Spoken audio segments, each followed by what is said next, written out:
Мерката за ограничување на маржите на основните прехранбени производи не даде резултати и не го спречи енормното покачување на малопродажните цени.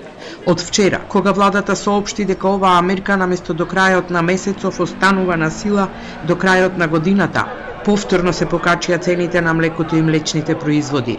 Граѓаните велат дека секојдневно доживуваат ценовен шок во маркетите. И секој ден по 2-3 денари 5 само се крева. Еве денес бил еден маркет, друг, уште поќе. Ако беше 60 за кусо време, 70, 80 замина. До 100 ќе стигне до нова година. Од ден на ден растат, цените растат, маснотијата се намалува. Значи, еден.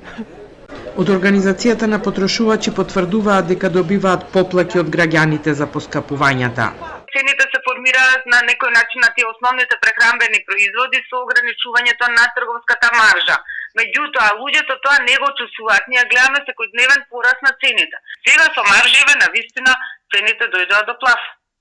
И сега да ги вие ограничите, да ги нивелирате, и пак некоја сврха има, нели? Барем да се знае на кои производи нема да мрдаат цените. Тие ќе бидат.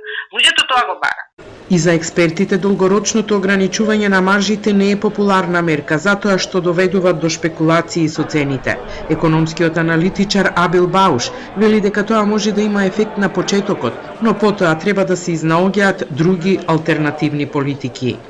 Во друга страна, она институционално, ако ние воведеме подобри контроли, или во некоја ситуација треба да се мисли и на покачување на данокот на добивка за некои компании, затоа што навистина некои веќе почна и енормни профити да прават од ситуацијава.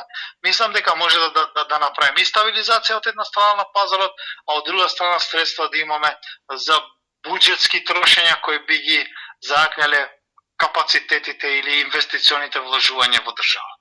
Од пазарниот инспекторат велат дека се постојано на терен и вршат контроли во трговијата. Од 5 до 11 септември извршени се над 40 надзори на територијата на Република Северна Македонија, а во 3 субјекти се констатирани неправилности. Изготвени се 3 решенија по однос на цени на прехранбени производи и 9 прекршочни платни налози по Законот за трговија.